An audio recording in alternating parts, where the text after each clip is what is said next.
So I guess I'm looking for a little bit more clarity on one topic, if I may. I've had the pleasure of spending a lot of time with listening to your recordings and a couple of your events now. This is my third.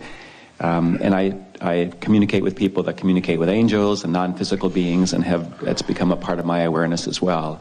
And I guess part of my hope and intent this morning was to help people become aware that those same opportunities exist within us. And so whether we're here experiencing it with you in physical form, or what appears to be physical form, or whether we're in a quiet place at home or sitting outside in the woods, we can literally have communications in our hearts, in our minds, with precious, beautiful, non-physical beings that love us more than we know, that are there, and those thoughts, those feelings, the messages that we're sharing and receiving are as real as they are in physical form.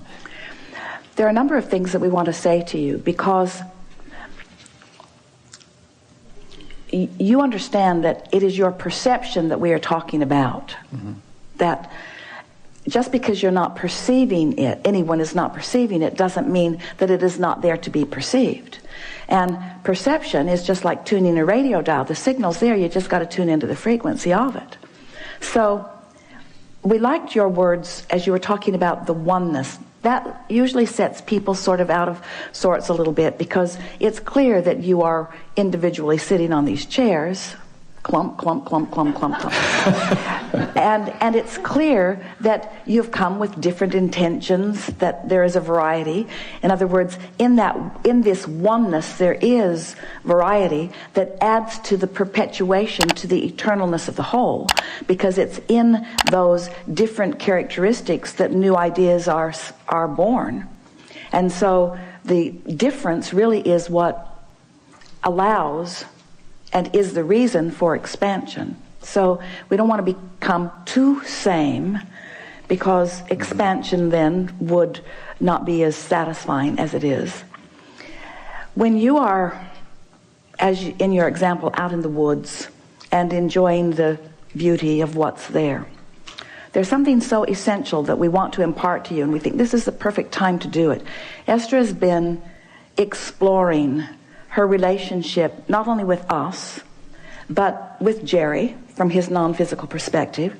And she's having such a real experience with him that from time to time, as she contemplates what the things she's living and the things that we are repeating about what she is living, how they would feel to the world at large who is on a different frequency, who would be saying things to Esther like, you need to just let go, girl, and get a grip.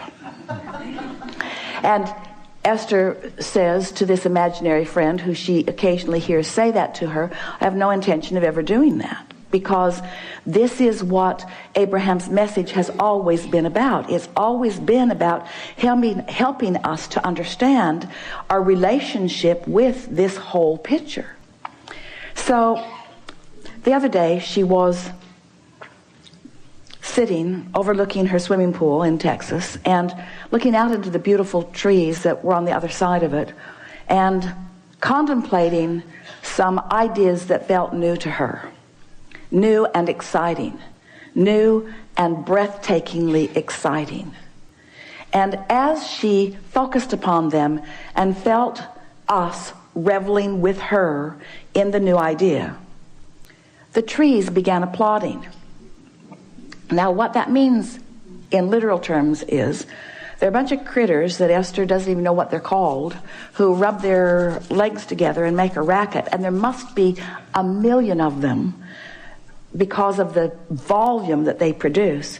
And she'd been sitting there for hours. She'd been working on the book. She had been editing some recordings. She'd been out there all morning and had not heard a peep from any of them until she found this new thought, and they all applauded in unison. And Esther thought, nobody's ever going to convince me that this isn't non-physical, orchestrating something that pleases me in order to help me feel that we're all in this togetherness of all of that. And it's interesting, because here is Esther, a sophisticated human, living in a very expansive life, on top of the world in all regards, participating with non-physical, which is the broadest other end of the spectrum, and communicating also with insects in the same moment. We are all in this together. In other words, there is a knowledge that is available, and everyone is getting from it whatever they are needing from wherever they are, and it's perfect, you see. She liked that. She liked it a lot. In fact, she sat there for quite a while and tried to get them to do it again, and they wouldn't. It was time for a new thought, apparently. Yeah, we only applaud when something good happens.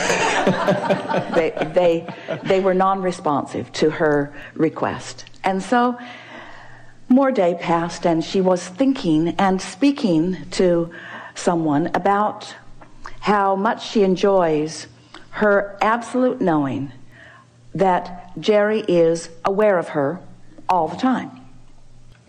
And then she went on to say how much she likes it when there is physical evidence of that. And there's a part of her that doesn't want to ask for the physical evidence because it's a little lack-based. And a part of her that wants to ask for it because it's very much fun. So that was right where she was resting in the thought.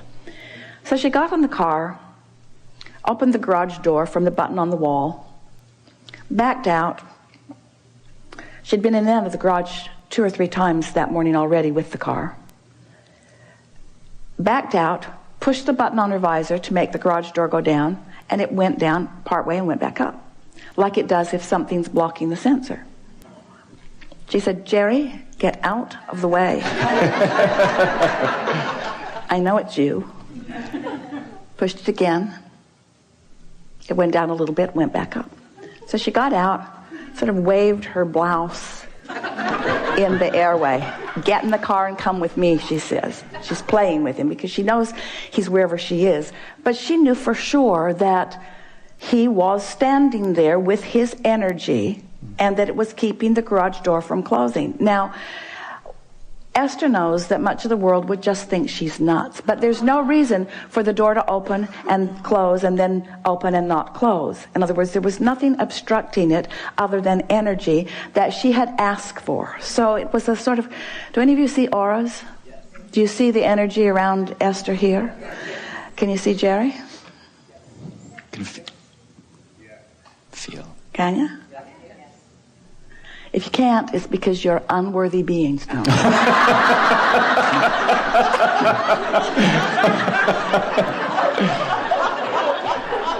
That was Jerry.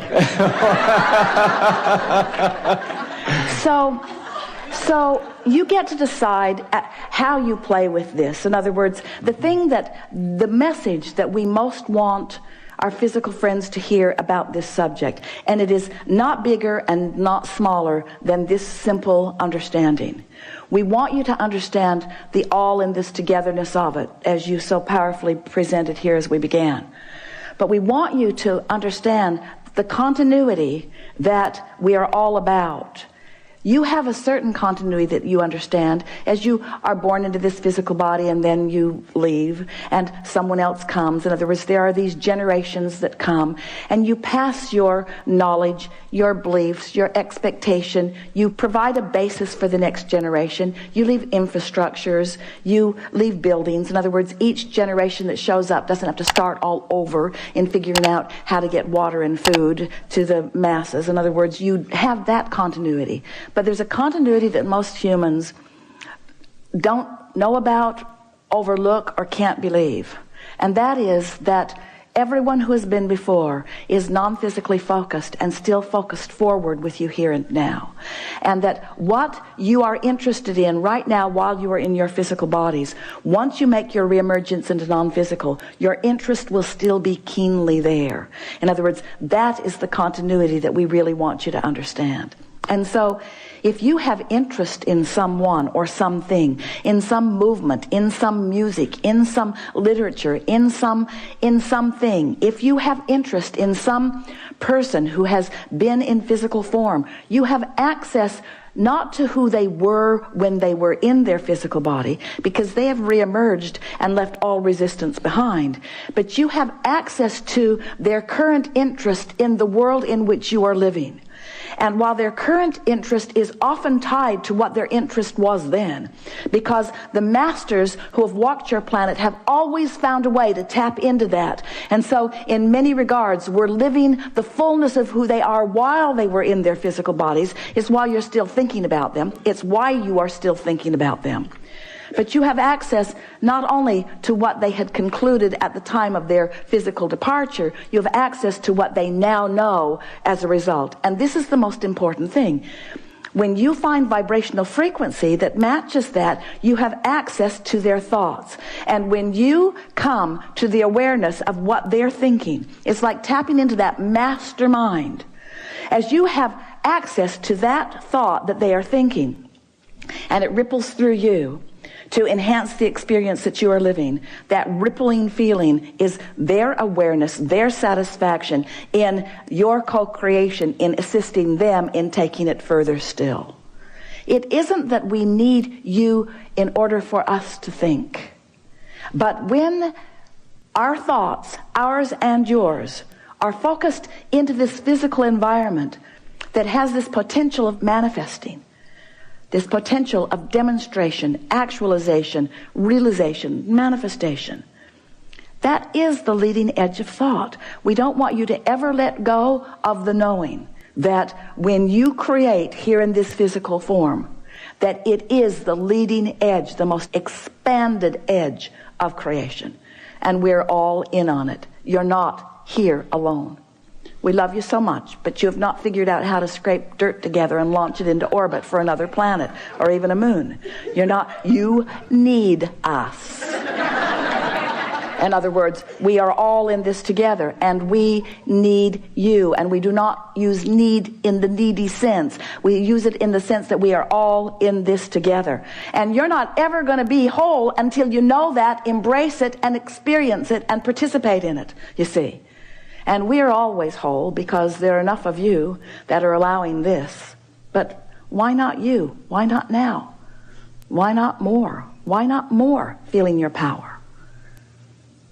It's a nice thing to demonstrate your power, your empowerment, your knowledge, your alignment, your invincibility, your reason for being. It's a nice thing, you see. So, yes to everything you said. Is there something more? Just want to add something to it. What I'm hearing you say is that as we live our life every day, in addition to looking at the what I'll call small details of what's happening in our life. And we call them big details, essential details, reason to focus details, what life is all about details. Understood. At the same time, though, we can step back and almost observe our lives, and at the same time connect with our non-physical friends, our higher self, and you can, but as soon as you step back and tap in to who we are, you get focused right back into the fullness of who you are, because that's where we want to look. Agreed, and yet it helps us raise our perspective from sometimes being a victim to empowering us to, oh, that's right, I get to choose in this moment. Well, you're right. You got to step back, and you got to feel good in order to, because when you feel a victim, you haven't stepped back, you don't feel good, and you're not part of us.